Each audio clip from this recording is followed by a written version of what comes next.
Righto, welcome back. Episode number 3. Who would have thought we'd be up to episode number 3?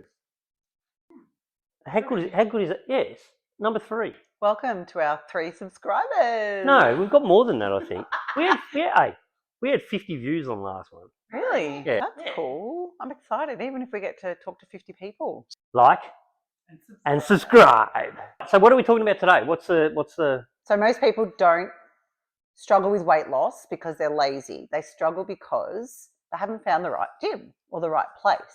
The reason we've been able to do this for 14 years is because we've been able to provide people with the right prescription. I think people, with us specifically at our gym, and doing this for a long time, I really think that there's a couple of things there. Is people's mindset, firstly, that they don't think that they can achieve it and it's too hard. So they give up before they've even started. I really think that people give up before they start. But 2, I think that I don't think they haven't had that rock bottom moment either. Like, they haven't had that moment where They've been called fat. Yeah, well, or someone said weight. Absolutely. Because I remember my rock bottom moment was when I was sitting on, and I can remember it as clear as day. It was watching the replay of Collingwood versus St Kilda grand final, as in the replay the second week when they had a draw, 2010, mind you, people. And I was sitting there, and one of my mates come around after about 10 cans of bourbon that stage, and he come around and he said, "You said, oh, come on, you bloody guts hanging out." And I said, yeah, he said, and my mate was there, and I remember going, "I'm not fat, am I? I'm not fat, am I?" And he goes, "Look, mate, you're getting a bit big." And that was my defining moment. I didn't say, "Oh, come on, your guts is hanging out." Yes, you did. You said you say it aggressively.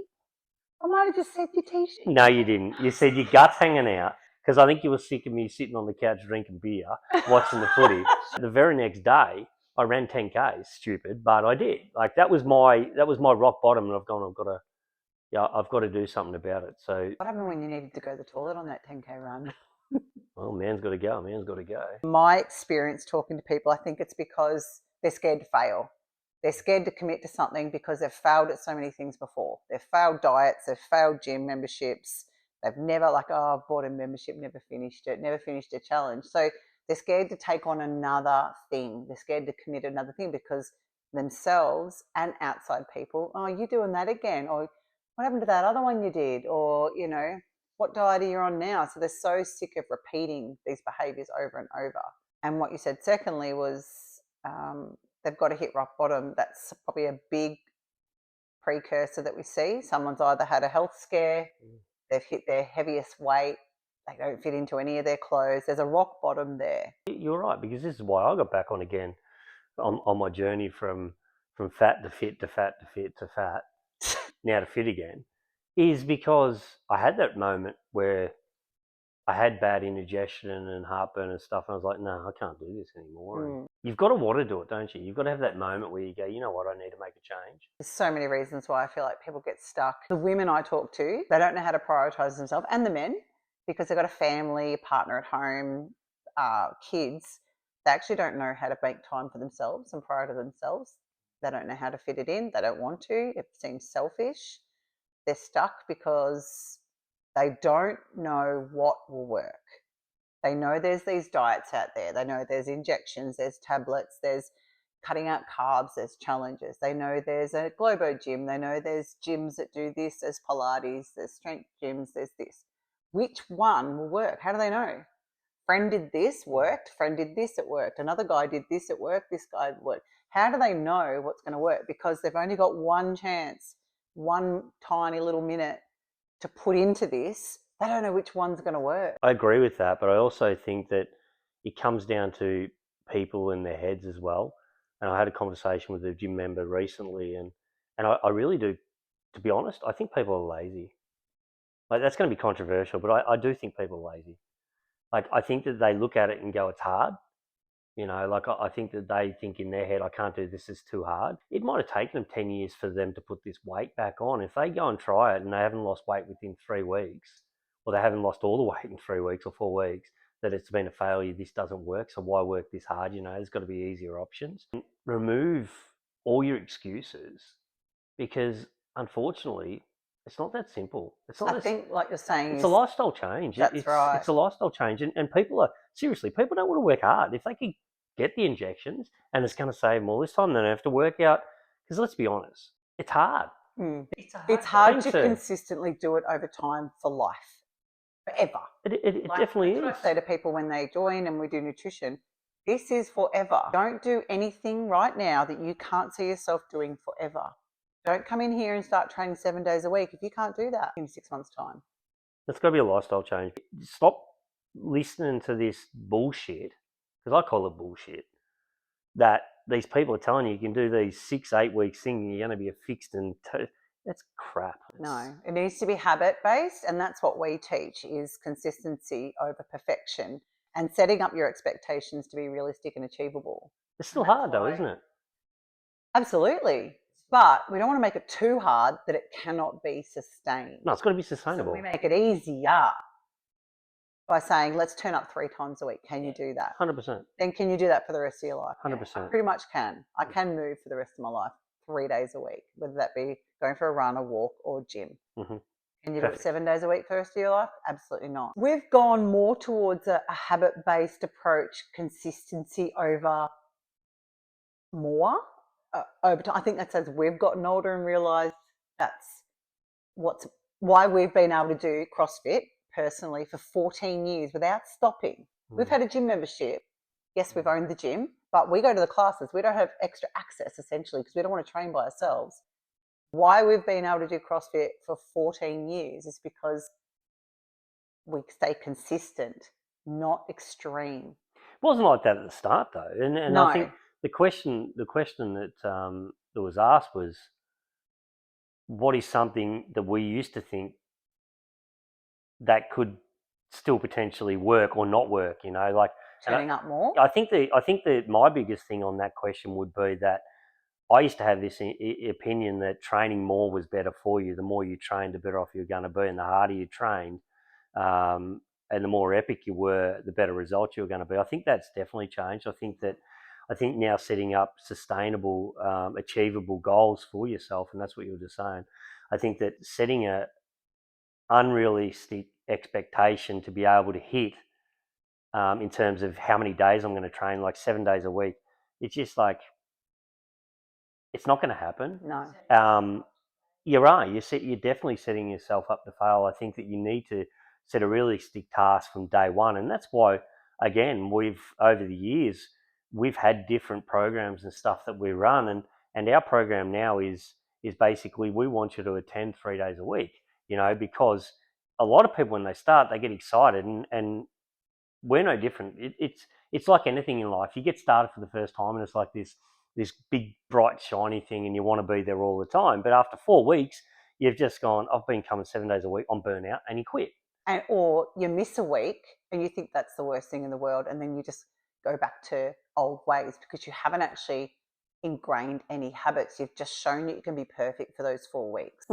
That's why we set up this consistency based model where you can come 5 7 days a week. That's great. But your minimum is three. So if you only hit 3 1 week and you're being crook 4 days, that's a win because you've still trained 3 days a week. And that's the mindset we teach now. I think consistency is one. I think that's the most important thing. But I think that constant improvement is something that I still believe in, and following the movement patterns. So moving right and correctly before you add more weight or go quicker. I think that's one thing that's stuck, and I've believed and I've always taught that movement is always number one key. Movement and safety is always paramount. I can count on my hand like a minimum 5 women that are still training today with us. These women came to us not doing any gym at all, joining the gym, finding their people, turning up 3 to 5 times per week, change their nutrition slowly through nutrition coaching and accountability sessions with us over time. They did all our programs. They embedded this into their life. It was they were held accountable to us. So when they weren't there, we were bringing up, where have you been? Come on, what's the plan for this week? And 10 years later, they're still training, still turning up 3 to 5 times per week. They'll go on holidays, come back, but they've just made strength and fitness and health and nutrition are part of their life. And that's what I've loved seeing, is that they're still doing it today. It's different how we interpret it, different, isn't it? Like, What do you mean? well, it's interesting to see that that's how you look at the transformations of people versus the way I look at transformation of people. I look at it as more of an individual thing. I look at it more as who's still doing it 10 years later. That's the point. I don't care if someone can lose 20 kilos but they put it back on. That's not what we're here for. Like, I want to teach people how to do this for life. That's why my nutrition coaching has been so different, because I'm not here to get someone to lose weight quickly to show a transformation before and after. I'm here to see if they can do this forever. And I think that's where, as coaches or owners, we have that different.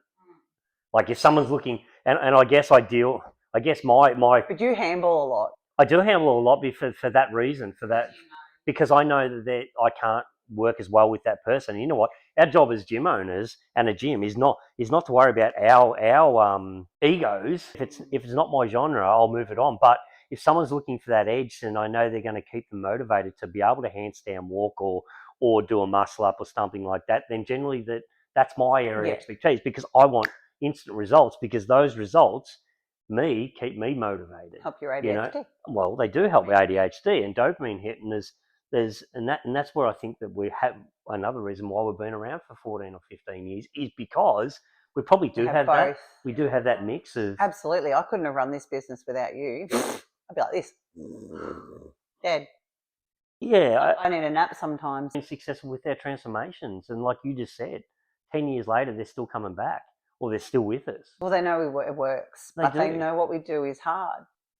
Not hard in that it's hard, but they know that it gets results, which means they have to do something. They're held accountable, which is hard, because sometimes we don't want to. Well, I don't want to be held accountable. No. But we are known for getting results. But you can. You just talked over me again. Oh my God. Is he waffling? Or was it just me? I didn't even get to talk. Some people actually don't want to lose weight and happy to stay. No, see, this is a good topic. People's initial reasons from joining. This is a really good topic. Well, yeah, can I? Fuck! I'm telling you, I'm sick of this. This is. Relax. Just say what comes to your brain. Now you're trying to be funny, it's not funny. Yeah. Well, it's not now because I forgot. People initially come to us for weight loss, right? But is it really about weight loss? Yeah. Like, people like this. Yeah, I just want to. I want to be a better person. You know, I want to have more energy to play with my kids. Okay, what's the real reason? The real reason is you want to lose a bit of weight. You want to look good in the mirror. Well, yeah, that'd be good too. No, that's the real reason. You know what? That's okay. Do you think people are scared to say that? Well, I think they are. I've done thousands of phone calls with people over the 15 years, thousands. And I'll tell you, it takes me about 5 to 10 minutes to break them down until they say, hey, I actually want to look good. And you know what? That's okay. I want abs. I want abs. Yeah, sometimes not achievable, but it is achievable. Okay, I don't care. It's not achievable. What do you mean it's not achievable? Oh, don't start me on the ab story. What do you mean it's not achievable? If someone really, really wants... Okay, I'll ask you a question. You asked for juicy. I'll give you juicy. So if I said to you, right, if a female come to you and said they want abs and that's what they wanted, right, and they truly, deeply wanted that, you would... Don't tell me we couldn't get them abs. I could, but they won't keep them. So? We can get them abs, but they won't keep them. Well, why not? It's a very, very minute group of people that would be able to maintain the lifestyle that is required to keep those abs. Like my friend Leah. I always say to her, oh, I feel like some chocolate. She'd be like, have a mandarin and green tea. Jam your mandarin and green tea up your ass, Leah. Literally, she's been my best friend forever. Mandarin and green tea. That's what she tells me and Liv to have when we feel like chocolate. So you're saying... She's different. So hang on. So you're saying we can achieve it? Yes, but you can't keep them. So it's saying the maintenance is... Yeah. Right, okay. Anyone can get abs. Absolutely. You hear that, people? Anyone can get abs. You could. Yeah, you can. Mate, we've got... Hang on. Let's explain this. We have our producer sitting here, producer. Carly. I don't think everybody's capable of achieving. Yes, they are. No, they're not. Capable. 100%. No. 100%. You know what? If this is an absolute, no, I will go to town on this, because if you truly deeply want abs down there, you will do everything in your right mind and power to do this. Now, I don't think everyone that truly wants them understands What it takes. okay, so they right. don't understand what it takes, right? It means But you're going to that's have to not cut out an saying- entire meal for the next 6 months. So would you say they're not prepared then? No, They're not willing. I would say they don't have it in them Okay. to do that. So that's a different story then. So then their expectations of what they really want is correct. Is not, that's Because not this what is where really I get they to want. with producer a lot. She wants abs sometimes, and I say, "You prepared to do this?" And then she goes, "Yep." And then 2 or 3, 4 weeks later, she's no, actually no, it's not what I want. Mm. That's right. So they say to me, "Had a go at it. You've told me I'll probably have to keep doing this for a long time to get these abs. For what? To miss out on really nice, yummy food and feeling nourished and having energy and sleeping well and all that. I'm not prepared to do that." So there's this gap between what they really want, what they, yep. So, because we do get that a lot. We're talking about a low body fat percentage to produce abs. We're talking about getting super lean, dropping body fat, enough to show abs. There's genetics involved as well, but let's not go down that track. So abs takes a consistency at a higher level. We're just saying, whatever your goal is, it requires consistency. There's nothing wrong with, nothing wrong with actually people saying they want to have abs.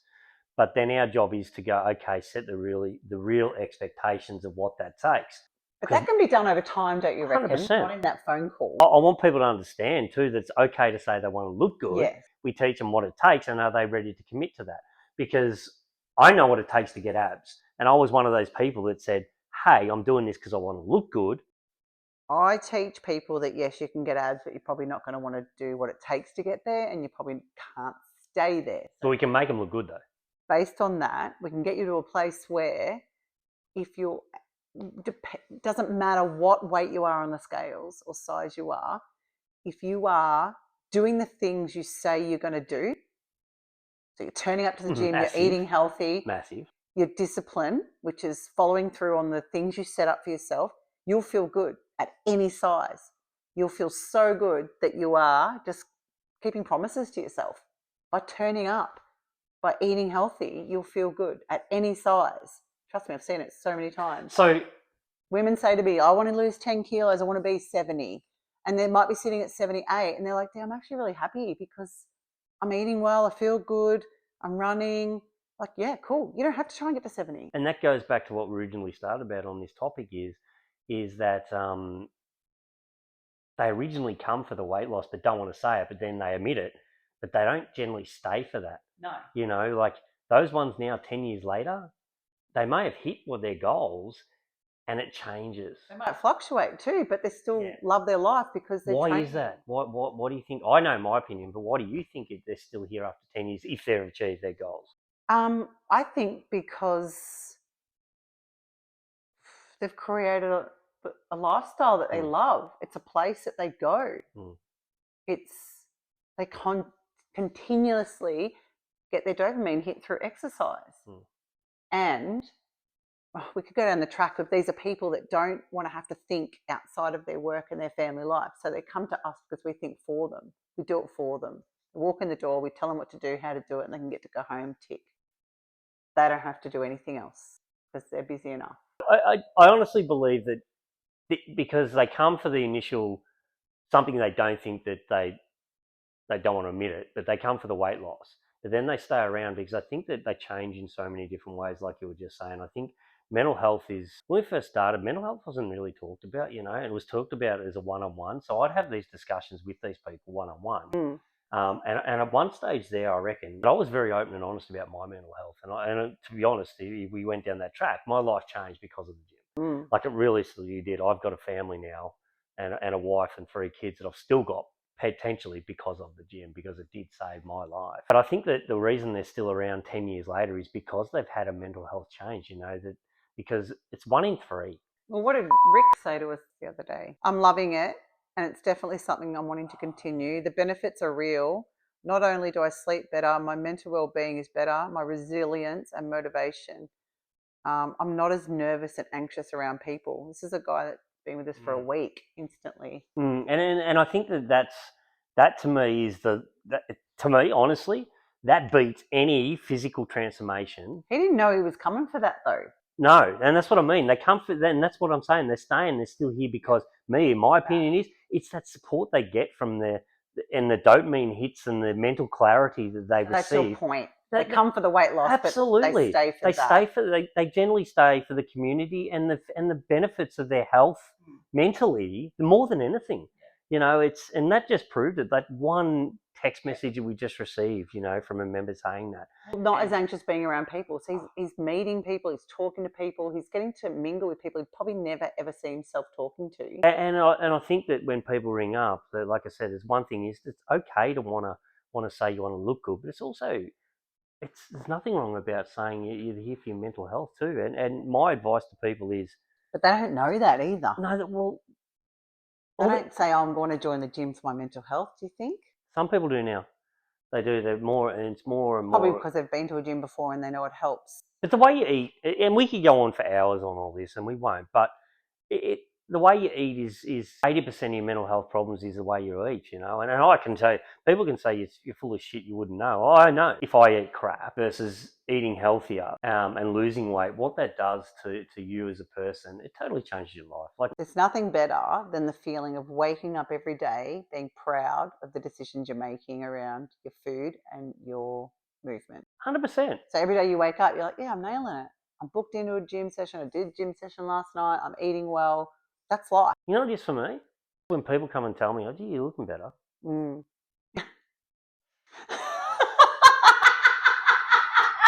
Because we could go on forever about this, but I remember the exact moment you started putting weight on again. It was when you ate a block of chocolate midweek and I knew you were off. You didn't do it. You were so regimented. It was only Sunday night you had your chocolate and I saw you buy a block of chocolate on a Wednesday night and I knew. What have we learned over the 14 years? We did it. People don't think just because you've thought about joining a gym or starting a fitness regime or putting in a... Excuse me? I'm not on camera. In 3 words or less, if you could. What? People think you bully me. Yeah. It's funny though. And you're laughing too. Right, no, actually this is a challenge. Try 3 words or less. Stay fun, homies. See, I was going to say... No! That's it! So I was going to say... Fitness is journey. I couldn't put the A. I couldn't put the A in it. Fitness is a journey. Change your life. Make that call. There we go. So thank you for joining us on episode number 3. I don't think there's going to be episode number 4, the way I've been treated. Like and subscribe down below. We will see you on the next episode. I think you're going to have to do a fair bit of editing on that one.